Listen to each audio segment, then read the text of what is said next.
이재명이 부산에서 서울로 병원을 옮긴 이유. 김호경의 안티테제. 이재명 민주당 대표의 거주지와 활동 근거지가 만약 부산 경남권이었다면 애초에 부산대병원에서 서울대병원으로 옮길 이유가 있었을까?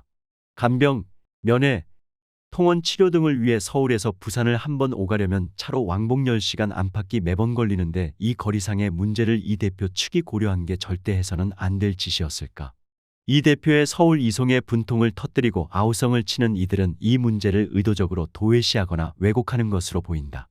예를 들어 박형준 부산시장이 업무차 부산 가덕도 신공항 부지를 둘러보고 이동하다 테러를 당해 부산대병원에 실려왔는데 그 가족이 서울대병원으로 이송해 주기를 요청했다고 치자. 그러면 멀쩡한 부산대병원 놔두고 왜 서울대병원으로 옮기냐고 지역 의료계가 들고 일어나는 건 당연한 반응일 것이다. 그런데 이재명 대표의 이송이 이런 경우에 해당하나? 이 대표의 직장은 서울 여의도에 있고 거주지는 인천광역시 계양구에 위치해 있다. 다른 예를 들어보자. 만약 한동훈 국민의힘 비상대책위원장이 지역 방문 일정으로 부산에 내려갔다가 흉기 습격을 당해 가까운 부산대병원으로 실려간 상황이라면 어떨까? 배우자를 비롯한 가족이 서울에 살고 있고 국민의힘 중앙당도 여의도에 있으니 일단 응급처치를 받은 한 위원장을 서울로 옮겨 수술받게 해달라고 한 위원장 측이 요청했다면 그게 결코 있어서는 안 될 일일까? 수시로 곁을 지키며 간병해야 할 보호자로서 가족의 입장, 코앞에 다가온 총선 준비를 지휘해야 할 한 위원장 입장에서도 부산에 오래 머물러 있기는 어려우니 말이다. 조금만 역지사지해서 생각하면 충분히 헤아리고 이해할 수 있는 사정이다. 만약 그 대상이 이재명 대표가 아니라 한동훈 위원장이었다 하더라도 의사단체들이 지금처럼 분노를 폭발시키며 지역 의료계 무시, 특혜 요구 갑질, 해당 병원 업무방해라고 아우성을 치고 보수 언론들이 이를 대서특필했을까? 주어가 이재명이 아닌 한동훈이었다면 양상은 전혀 달랐을 것이다. 지금까지 확인된 사실관계와 정황으로 볼 때 이 대표 측이 전원을 원한 이유는 단순하다. 부산대병원은 부산에 있고 서울대병원은 서울에 있기 때문이다. 이 대표가 언제까지 입원하고 치료를 받아야 할지 알 수 없는 사태를 맞아 가족 및 땅 관계자들이 기약 없이 부산을 왔다 갔다 하기는 힘든 일이다. 주거지와 생활 근거지, 총선이 임박한 원내 일당 대표의 역할을 고려해서도 가능하면 거리상 이점이 큰 서울에서 치료하는 게 낫다는 생각이 드는 건 당연하고도 자연스럽다. 실제로 이 대표는 지난 2일 사고를 당한 뒤 벌써 일주일째 입원 중이다. 언제 자리를 털고 일어날지, 퇴원하더라도 또 언제까지 회복을 위한 내원 치료를 해야 할지 불투명하다. 경과를 더 지켜봐야 한다. 개중에는 일단 부산대병원에서 수술받은 뒤 서울대병원으로 옮겨 재입원하면 되지 않느냐는 주장도 하는데 만약 본인 가족에게 그런 얘기를 쉽게 하는 의사가 있다면 돌팔이 아니냐고 욕했을 것이다. 수술 병원 따로, 치료 병원 따로가 아니라 수술받은 병원에서 후속 치료까지 일관되게 받는 게 최선임은 두말할 나위가 없다. 흉부외과 전문의로 민주당에 영입된 강청희 전 대한의사협회 상근부회장은 수술한 병원에서 치료를 하는 것이 가장 바람직하다. 그건 누구나 다 그렇게 생각하실 것이라고 단언했다. 그러니 이 대표 측이 서울 이송을 부산대병원 측에 알아본 건 전혀 문제가 될 수 없다. 그 과정에서 이 대표 가족이 부산대병원 수술 실력을 믿을 수 없다는 식으로 얘기했다거나 다른 이동수단은 싫으니 헬기를 불러달라고 압력을 가한 사실이 있다면 당연히 일파만파의 사태가 됐겠지만 그런 일은 없었다. 아마 그런 발언이 있었다면 부산대병원에서 벌써 구구절절 폭로가 나왔을 것이다. 가족은 이 대표 보좌진을 통해 서울 이송이 가능한지 문의하고 요청했을 뿐이고 병원 측은 요청을 받아들였다는 게 팩트다. 이는 다른 언론도 아닌 조선일보가 지난 4일 보도한 부산대 외상센터장 이 대표 이송 바람직안에 반대 있었지만 가족 뜻 존중 기사를 통해 확인할 수 있다. 김 교수에 따르면 당시 권역외상센터의 일부 의사는 이 대표의 서울대병원 이송을 반대했다고 한다. 수술을 준비하던 권역외상센터 소속의 한 교수는 우리가 합시다라고 했다는 것이다. 김 교수는 해당 교수는 당장 수술을 해야 하고 이송 중 위급 상황이 생길 것을 우려했다며 그 부분도 이해는 가지만 환자를 돌봐야 하는 가족 입장도 이해됐기 때문에 센터장인 내 의견에 따라 전원이 결정됐다고 했다. 또 김 교수는 이송을 한다면 다른 수단보다는 헬기가 낫다고 생각했고 서울대병원에 즉시 수술이 가능하냐 물었더니 가능하다고 해서 보내게 된 것이라고도 했다. 이송을 반대한 의사도 있었으나 부산대병원 권역외상센터장 김영대 교수가 환자를 돌봐야 하는 가족 입장을 이해해 책임자로서 전원을 결정했고 다른 수단보다는 헬기가 낫다고 생각해서 서울대병원으로 헬기 이송을 택한 것도 김 교수라는 사실을 명확하게 알 수 있다. 이에 따라 부산대병원은 부산소방재난본부로 서울대병원은 소방청으로 이 대표 이송을 위한 소방헬기를 요청한 것이다. 한국일보가 1월 4일 보도한 이재명 부산 서울 소방헬기 이송은 특혜일까? 소방청 기준 충족 기사도 전후 관계를 분명하게 보여준다. 서울대병원으로 전원을 결정한 배경에 대해 부산대병원 관계자는 이재명 대표 가족들과 민주당이 수술을 서울대병원에서 받겠다고 요청했고 서울대병원에 문의한 결과 응급수술이 가능하다고 해서 전원이 최종 결정됐다며 의료진들이 이송수단으로는 헬기가 적합하다고 판단해 요청했다고 말했다.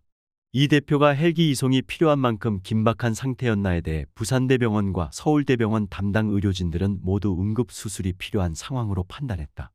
부산대병원 측은 의료진들은 응급처치 후 CT 촬영 등을 해보니 응급수술이 필요한 상황이었다며 가족들이 서울에서 치료를 받기를 원해 서울대병원 의료진에게 응급수술이 가능한지 여부를 확인한 뒤 이송을 결정했다고 말했다. 부산대병원은 이 대표의 응급 상황을 고려해 헬기에 의료진을 동승시켰다. 이 대표의 수술을 집도한 서울대병원 민승기 이식혈관외과 교수도 브리핑에서 이렇게 못 박았다. 서울대학교 병원에 외상센터가 없다는 말은 사실이 아니다. 사건 당시 부산대학교 병원 권역외상센터장과 당시 서울대학교 병원 권역응급의료센터 당직 교수 및 중증외상센터 교수와 연락돼 이재명 대표의 이송을 결정했다. 우리는 부산대병원의 전원 요청을 받아 우리가 수술할 수 있는지 상황을 점검하고 중환자실을 예약하고 수술실을 예약했고 정해진 대로 수술을 진행했다. 정리하자면 서울대병원에 공식적으로 전원 요청을 한 것도 이송수단으로 헬기가 적합하다고 판단해 부산소방재난본부에 소방헬기를 요청한 것도 다 부산대병원이다. 부산소방재난본부와 소방청 역시 두 병원이 이 대표 전원을 합의한 상태에서 매뉴얼 및 법률 검토를 거쳐 소방헬기 출동이 합당하다고 판단했다. 물론 일반 시민의 경우에도 요건에 맞으면 소방헬기가 당연히 출동한다는 게 부산소방본부 설명인데 실제로 이 대표 사건이 일어나기 바로 전날 부산에서 새해 해맞이를 하러 산에 올랐다가 미끄러져 다친 일반 시민이 헬기에 의해 구조된 바 있다. 이 대표의 보좌진 중 한 명인 김지호 민주당 당대표실 정무조정부실장은 4일 밤 페이스북에 다음과 같은 글을 올렸다. 김 부실장은 사건 당시 이 대표를 수행했고 이송 현장에도 있었다. 가족의 의사를 부산대병원 측에 전달하는 창구 역할을 했던 것으로 보인다. 환자 치료에 있어 의술도 중요하지만 여러 가지 복잡하고 특수한 상황을 고려할 때 정신적 지지를 해줄 가족의 간호가 절실한 상황이었습니다. 환자 보호자를 대신할 보좌진으로서 환자가 정신적 지지를 받을 수 있는 가족의 간호를 받을 수 있게 병원에 요청한 것이 위법하며 윤리적으로 비난받고 사과해야 할 일인지 묻고 싶습니다. 저도 부산대병원에 가능하다면 환자가 가족의 정신적 지지를 받고 간호받을 수 있는 환자 주거지 인근인 서울에서 치료를 받을 수 있는지 검토 요청했습니다. 요청에 부산대 외상센터 의료진이 전원 의뢰서를 작성해 관련 자료를 저에게 발급했습니다. 저는 의료인이 아니라 전원을 결정할 수 없고 이송수단으로 앰뷸런스, 기차, 헬기, 항공기를 결정할 권한이 없고 어떻게 불러야 하는지 연락처도 모릅니다. 제가 부산대 외상센터에 환자 전원을 강요하고 협박하고 강압을 써서 진행이 된 건인가요? 헬기에 부산대 외상센터 의사를 제가 탑승시켰나요? 부산대에서 탑승시켰나요? 응급 환자의 치료가 가장 중요한 상황에서 일반인이 의료인의 판단을 따르지 않을 수 있을까요? 저는 그런 적이 없습니다. 가족의 얼굴을 보고 응급수술을 환자가 받을 수 있게 해달라는 가족의 바람을 병원 측에 이야기했을 뿐입니다.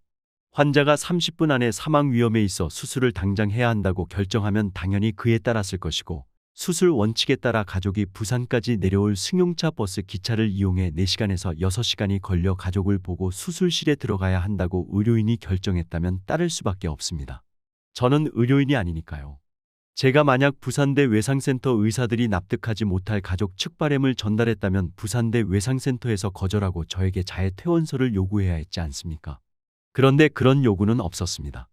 저는 부산대 외상센터에서 스스로 판단하고 결정하여 시행한 의료 행위에 대해 감사할 따름입니다. 당시 저에게 부산대 외상센터 의료진은 이재명 대표의 생명을 구한 신처럼 보였고 믿고 의지했습니다. 앞뒤 사실관계는 이처럼 복잡할 게 없고 명료하다.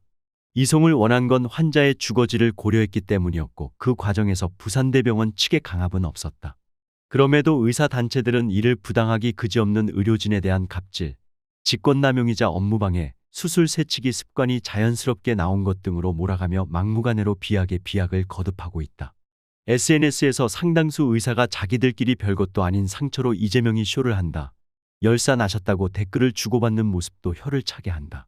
대한의사협회 소속 지역 의사회들이 중앙의 지침이라도 받은 듯 돌아가면서 이 대표와 민주당을 극단적으로 비난하는 성명을 발표하더니 급기야 대한소아 청소년과의사회는 날끼리만 12.5cm인 양날 칼에 목을 찔려 죽음의 문턱까지 갔다가 아직도 병상에 누워있는 이 대표를 검찰에 고발하기까지 했다.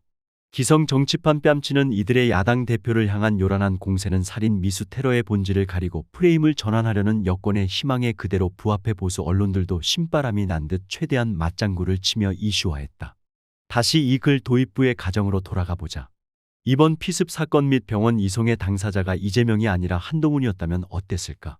사고는 부산에서 당했지만 일단 응급처치를 받은 한동훈 위원장이 응급수술과 치료를 주거지이자 활동 근거지인 서울에서 받기를 원했다면?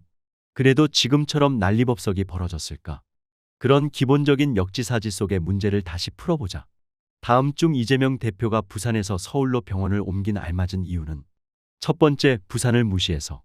두 번째, 수술 새치기가 습관이라. 세 번째, 소방헬기를 꼭 타보고 싶어서. 네 번째, 직장과 집이 가깝기 때문에.